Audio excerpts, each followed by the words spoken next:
Salon Talk. I know it's been a little while since I actually been in the salon for Salon Talk, but I have been recording the whole time. As y'all, if you on my channel, you would know. But I want to talk about a conversation that went on in the salon this week. I have a client, she's 72, and she told me a couple of months ago, maybe about 3 months, she wants to sell her house and move back to the country. And I told her that's a good idea, but she was saying, it'd been hard for her to sell her house because she have a small 2 bedroom wood frame house. And we talked this week when she came back in this weekend. She told me, I said, how is it is on the sale of the house? She said, yeah, I want that well. But she said, I need a job. She said, well, at the place you working at, and she's like a nurse assistant or the ones that help clean and feed them. I can't remember what you call them. And I was like, you want to go back to work? And I know she's at least 72. You want to go back to work? And she was saying, like, yes, financial wise, I need to go back. I need to try to make some money. And I was like, you know what? I said, we as parents, and when we own our home or when we get our home, we be so focused on trying to keep, and I know this is in the African American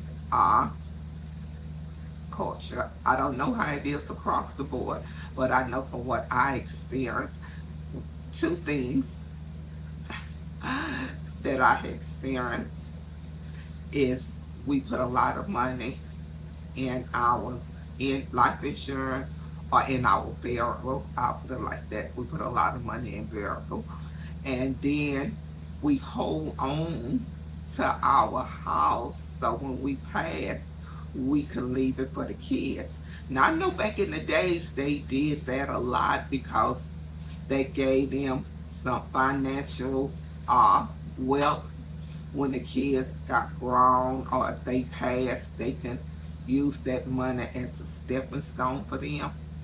But I believe, and this is just my opinion, y'all, it's my way. I could be wrong. I don't know, but personally, for me, I think a lot of people do that. And like I said, to say to get because they was taught by their parents, just like I was taught by my parents, and trust and believe. When I was able to get my dad inheritance from my dad, it was like 32 years later, which when it came, it was definitely a blessing. And I was able to get my mother's, shortly, uh, maybe 2 years after she passed, but it took me about 32 years to get my inheritance from my dad. But anyway, I just want to tell anybody out there, any seniors out there, or anybody that done paid their house and they trying to hold on it for their kids. And I know I probably done had this conversation before, but it just brought it back up to the surface this weekend. And y'all, I'm trying to face this way because when I look this way, my daughter told me, you ain't looking at the camera, who you looking at? So I'm trying to look this way because the camera is this way. But y'all,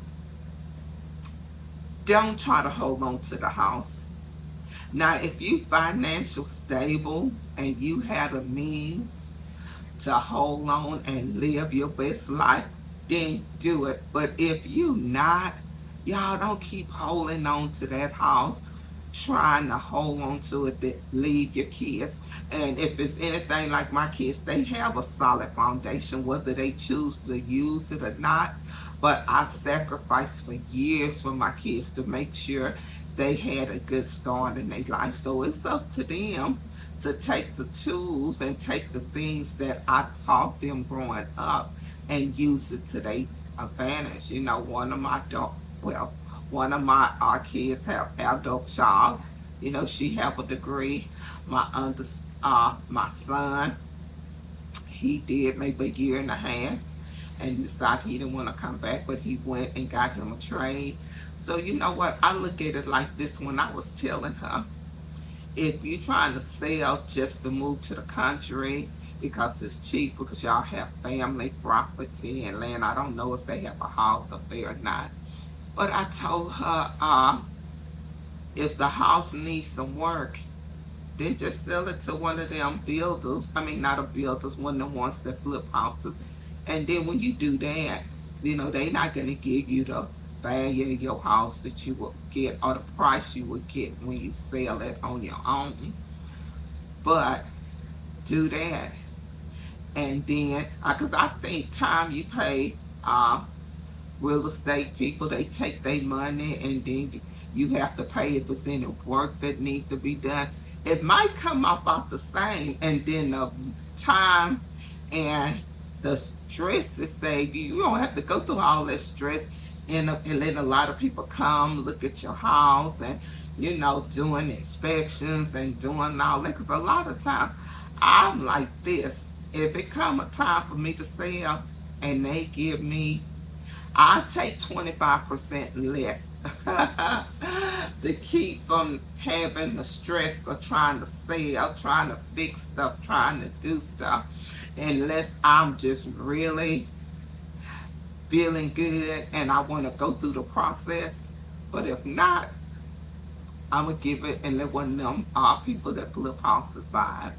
Then I told her at her age, why she won't just pour all the equity out of her house and enjoy life. Who want to go back to work at 72? I mean, I know some people might want to, but my goal, and I pray when I turn 62, I can retire and I just have to work if I want to work.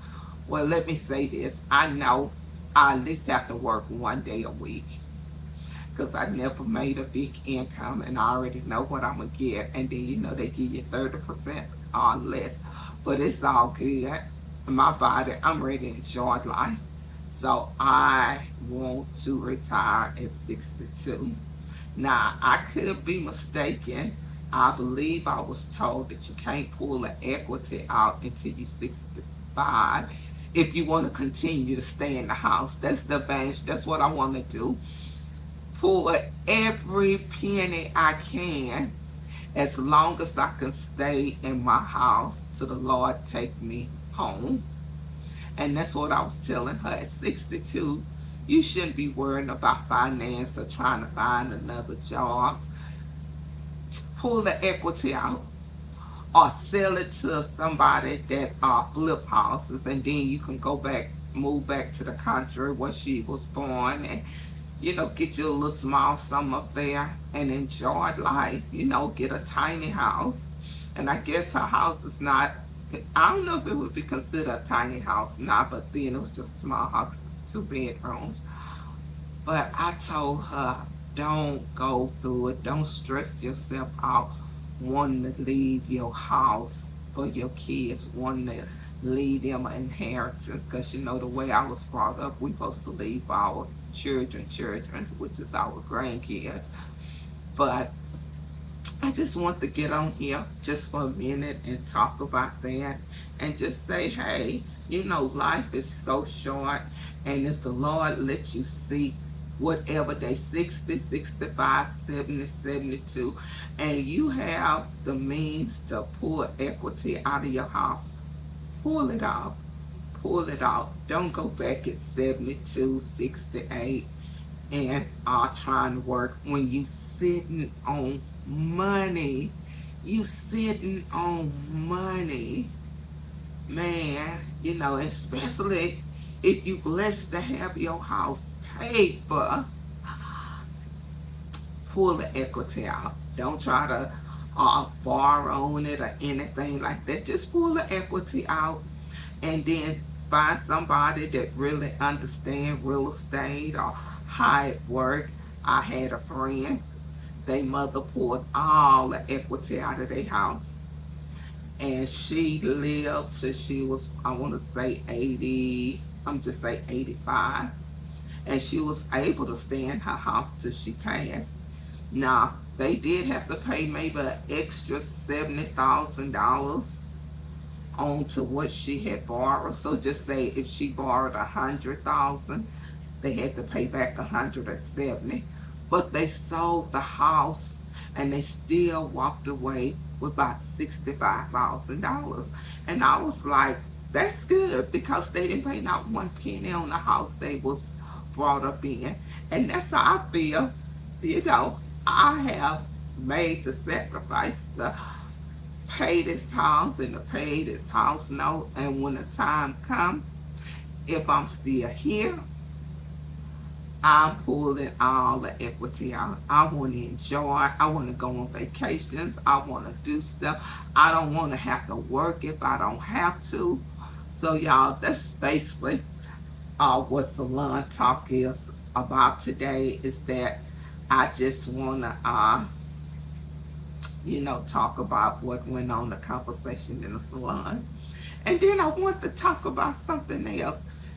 Sometimes when I watch my videos back, I see my head might be shaking just a little bit, and I have to catch myself. But the other day, my daughter had videoed me, and I seen a shot where it seemed like my head was shaking a lot. As y'all know, I do hair in our senior living, as we used to say, nursing homes. And a lot of my clients have dementia, they have Alzheimer's, they have Parkinson. And at first I thought it was because, when I do my clients, sometimes I have a lot of clients and they just be shaking, shaking, shaking. And when I'm rolling their hair and doing stuff, I'll be going with the beat with them, going with the beat. And I thought, okay, you need to stop this, but y'all, when I seen the video of my daughter took, and I seen my head shaking a little bit, it sort of bothered me. I was like, okay, I'm gonna make an appointment and have my doctor check me, because I know that's one of the side effects of Parkinson. And they said don't speak things, because you can speak it in existence. I don't know if I'm saying that word right, y'all. Like I said, y'all gonna get broken verbs, split verbs, I's is not dotted, T's not crossed. But anyway, I'm gonna get that done, because now I've been a little concerned about it, so y'all, we have to stay on our health. And it's better to be safe than sorry. It's better than be safe than sorry. And then I was talking to another client, and I had told her about how I seen this video my daughter did. And she told me, I've been doing her about 15 years. She said, I noticed it, but it's not like people with Parkinson's. She said sometimes, I thought that's just to make the way you carry yourself. She said your head would shake a little bit, then it stopped.